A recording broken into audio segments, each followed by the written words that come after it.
کیا تم نے ایسے شخص کو دیکھا جس نے اپنا خدا اپنے نفس کو بنا لیا ہو؟ کیا تم نے ایسے شخص کو دیکھا جس نے اپنا خدا اپنے نفس کو بنا لیا ہو؟ نہیں تو یہی تو ہے، یہی ہے جس کو تم نے اپنا خدا بنا لیا ہے۔ یہ کیسے ہو سکتا ہے؟ اس دن انسان کہے گا کہ بھاگنے کی جگہ کہاں ہے؟ ہم اس وقت جو زندہ جسم ہے وہ آدم کی بھاگنے کی جگہ ہے، اور اس جسم میں انسان کو اختیار دیا گیا ہے۔ تو انسان کہے گا کہ کیا پھر سے کوئی ایسی جگہ، کوئی ایسا ٹھکانہ نہیں جس میں داخل ہو جاؤں اور پھر سے اختیار مل جائے اپنی مرضی کرنے کا، یعنی جہاں سے جو چاہو کھاؤ اے آدم اور تیرا جوڑا یہ جسم۔ آدم نے جس درخت کا پھل چکھا اس پھل کا نام کیا ہے؟ کیا آپ اس پھل کو جانتے ہیں؟ وہ پھل موت کا پھل تھا، جسے چکھتے ہی دونوں یعنی آدم روح اور اس کا جوڑا جسم ڈر گئے کہ ہم سے غلطی ہو گئی، کیونکہ جو فانی جسم چھپا ہوا تھا وہ ظاہر ہو گیا۔ اسے موت آنی ہی آنی ہے۔ جب آدم نے اسے چکھا ہمیشہ کی زندگی پانے کے لیے، اور اسی خواہش نے اسے کشش دی اور وہ راہ سے ہٹا۔ قرآن میں موت کا ذائقہ چکھنے کا ذکر ہے کہ ہر نفس اسے ضرور چکھے گا، اور یہ پھل چکھ لینے کے بعد آدم اور اس کے جسم نے اپنی موت دیکھ لی اور جنت کے پتے چپکانے لگے کہ فوری طور پر اللہ کی طرف رجوع کر لیا اور کہا ان دونوں نے اے رب ہمارے، ہم نے اپنی جانوں پر ظلم کیا، اور اگر تو ہمیں نہ بخشے گا اور ہم پر رحم نہ کرے گا تو ہم ضرور ختم ہو جائیں گے، تباہ ہو جائیں گے۔ جسم اللہ کی امانت ہے، اسے اللہ کی مرضی کے مطابق چلانا تھا، لیکن اللہ نے آدم کو یہ اختیار دے دیا کہ تم اسے اپنی مرضی کے مطابق بھی چلا سکتے ہو۔ اللہ نے چاہا کہ آدم اس درخت کا پھل نہ کھائیں، لیکن آدم کی باڈی نے چاہا کہ وہ پھل کھا لے۔ آدم نے اللہ کے حکم کو بھلا دیا اور جسم کی چاہت اتنی غالب آ گئی کہ آدم نے اس کے ساتھ مل کر اس کی چاہت پوری کر دی۔ اللہ کی امانت میں ملاوٹ ہو گئی، اور اسی آزمائش کو، اسی امتحان کو لے کر آج تک زمین پر اترا ہوا ہے۔ اب اللہ کی امانت کو، اس جسم کو، اس نفس کو، اس جان کو اللہ کے حکم کے مطابق چلانا ہے، یا اس جسم کو ہی خدا مان کر اس کے مطابق چلے گا۔ باڈی مرد بھی ہے، عورت بھی۔ آج ہوا سے ملاقات کا دن ہے، اور آدم روح ہے جو حقیقی انسان ہے، اور باڈی اس کا لباس ہے۔ وہ مرد کے لباس میں بھی ہے، عورت کے لباس میں بھی ہے۔ ہوا کا نام قرآن میں کہیں نہیں۔ وہ باڈی چاہے مرد کی ہے یا عورت کی، سب کو اپنے اپنے اعمال کی جزا یا سزا ملے گی، کیونکہ جب باڈی ختم ہوگی تو صرف آدم رہ جائے گا، اور آدم واحد ہے، روح ہے، منفرد ہے، اور اس میں کوئی الگ جنس نہیں۔ اس لیے نہ وہ کسی کا باپ ہے، نہ کسی کا بیٹا، نہ اسے بھوک لگتی ہے، نہ پیاس، نہ اسے گرمی ستاتی ہے، نہ کسی سردی کا ڈر ہے، نہ اسے غم ہے، نہ خوشی، کیونکہ یہ سب پیکج گرمی، سردی، رات دن والے باڈی سے تعلق رکھتے ہیں۔ ہمارا جسم، ہماری باڈی چاہے مرد کی ہے یا عورت کی، وہ تو ہمیں روز روز ہی مائل کرتی رہتی ہے خواہشات کی طرف، کسی دنیاوی شے کو حاصل کرنے کی طرف۔ اور باڈی کو کون مائل کرتا ہے؟ وہ خواہش یا شے کی طرف، وہ کشش جو اللہ نے اس میں ہماری آزمائش کے لیے رکھی ہے۔ وہ کشش ہی انسان کو مائل کرتی ہے، جیسے کہ پھر انہیں دھوکے سے مائل کر لیا۔ پھر جب ان دونوں نے یعنی آدم انسان اور اس کا جوڑا، اس کی بیوی، اس کی باڈی نے اس درخت کو چکھ لیا، یعنی اللہ نے انسان کو جو مرتبہ دیا اس کو زائل ہونے سے بچانے کے لیے اس کو اس چیز کی نشاندہی کر دی کہ اس سے دور رہنا، لیکن آزمائش کے لیے اس چیز میں، اسی درخت میں اتنی کشش رکھ دی کہ آدم اور اس کا جسم اس طرف مائل ہو سکتے تھے۔ تو ان دونوں نے اس خواہش کو پورا کر لیا، درخت کو چکھ لیا، تو ان پر ان کی وہ چیزیں کھل گئیں جو ان سے چھپائی گئی تھی۔ کیا تھیں وہ چیزیں جو چھپائی ہوئی تھیں؟ یہ حقیقت تھی ایک دوسرے کی، یہ حقیقت تھی انسان اور اس کے وقتی وجود کی جس کو وہ ہمیشہ کا جوڑا سمجھ رہا تھا۔ یہ وہ حقیقت سامنے آ گئی تھی جو انسان کی دنیاوی جسم کی موت کے وقت سامنے آ جاتی ہے، جب انسان کی باڈی ختم ہو جاتی ہے۔ جب اس حقیقت کا پتہ چلا کہ درخت کو چکھنے سے یہ جسم ہمیشہ قائم نہیں رہے گا، تو یہ دونوں اپنے اوپر بہشت کے پتے جوڑنے لگے۔ بہشت کے پتے یعنی ہم، یعنی آدم اور اس کی باڈی کس طرح پہلے والی حالت میں لوٹ جائے جب درخت کا پھل نہیں کھایا تھا، جب اس کشش کی طرف مائل نہیں ہوئے تھے، لیکن اب تیر کمان سے نکل چکا تھا۔ انسان نے وہ پھل چکھ کر اپنے لیے موت مقرر کر دی، اور چونکہ آدم نے اس جسم کی خواہش کی خاطر اللہ کے آرڈر کو بھلا دیا، تو نتیجتاً اس جسم کو ایک مرتبہ ختم ہونا ہی ہے۔ اب جنت کے پتے چپکانے یعنی اس پہلی حالت میں لوٹ آنا ممکن نہیں تھا، اور انہیں ان کے رب نے پکارا، کیا میں نے تمہیں اس درخت سے منع نہیں کیا تھا اور تمہیں کہنا دیا تھا کہ شیطان، یہ کشش، یہ کسی شے کی جانب، کسی خواہش کی طرف لپکنا، تمہارا کھنچنا ہی تمہارا کھلا دشمن ہے۔ تم ایسے ہی اپنی کسی خواہش یا لذت کے لیے دنیا میں کسی شے کی طرف مائل ہو جاتی ہو، اور اس خواہش یا لذت کا تعلق تمہارے جسم سے ہوتا ہے، روح سے نہیں، آدم سے نہیں، بلکہ ہوا یعنی باڈی سے ہے۔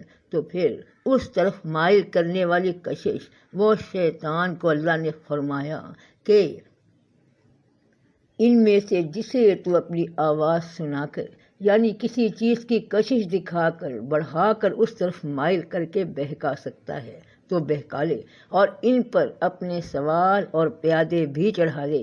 شیطان کے سوار اور پیادے کون ہیں؟ لالچ، طمع، حسد، غصہ، کینہ، بغض، تکبر، غرور، ریا، حرص، شہرت پرستی، بدگمانی، انتقام کی خواہش، نفرت، جھوٹ، دھوکہ، فریب، چغلخوری، غیبت، بخل، ناشکری، جلن، خود غرضی، عداوت، ظلم، نافرمانی اور سرکشی۔ تو خواہشات کی تکمیل کے لیے ان پر کون ہے؟ یہ ان پر آدم اور اس کا جسم ہے، تو ان پر اپنے سوار اور پیادے چڑھا دے، اور ان کے مال اور اولاد میں بھی شریک ہو جا۔ یعنی جب یہ ایسے کام کریں گے تو ان کا رزق، ان کا مال، ان کی اولاد بھی انہی نفسانی بیماریوں اور شیطانی محرکات سے اثر انداز ہوں گے، اور ان سے وعدے کر، جیسا کہ آدم اور اس کی باڈی کو فریب کر کے اسے مائل کر لیا، اور شیطان کے وعدے بھی محض فریب ہی تو ہیں، کیونکہ یہ چیزوں کو ان کی اصل سے چھپا کر ان میں ایسی کشش پیدا کر دیتا ہے کہ انسان کوئی فیصلہ کرنے سے قاصر ہو کر غلطی کر جاتا ہے۔ یہی تو ہے وہ خواہشات کا بت، تمہارا خدا، تم پر کنٹرول رکھنے والا، جو تمہیں کہتا ہے مجھے بھوک لگی ہے، مجھے نیند آ رہی ہے، مجھے غصہ آ رہا ہے، میں بہت خوش ہوں، میں بہت غم میں ہوں، میرے پاس کچھ نہیں ہے، مجھے یہ چیز چاہیے، میرا دل خوش ہو گیا، میں سب سے ناراض ہوں، مجھے یہ لا دو، مجھے وہ لا دو۔ جب تک اس کے اندر ہو، اس میں گھلے ملے ہو، تو تمہیں کسی سے جلن بھی ہوگی، کسی سے حسد بھی ہے، کسی سے بغض ہے، کسی سے تکلیف ہے، کسی کو دھوکہ دے رہے ہو، کسی سے مار پیٹ کر رہے ہو، کسی سے کچھ چھین رہے ہو، کچھ چوری کر رہے ہو، ڈاکے ڈال رہے ہو، خواہشات کنٹرول ہی نہیں، اور تم اس کی ضروریات پورا کرنے میں مگن ہوئے پڑے ہو۔ مگر میں کیوں مگن ہوں گی؟ ایسا کچھ نہیں ہے، میں نے ایسا کبھی نہیں چاہا۔ ایسا ہی ہے، تم نے یہ راستہ خود چنا، میں نے نہیں۔ تو تمہاری یاد دہانی کے لیے، تمہیں راستہ دکھانے کے لیے اللہ نے تمہیں قدم قدم پر ہدایات بھیجی۔ ہم نے آزمائش کا یہ راستہ خود چنا۔ ہاں، یاد کرو کہ میں نے یہ امانت پہاڑوں پر، زمینوں پر پیش کی، کسی نے اس کو اٹھانے کا ذمہ نہیں لیا،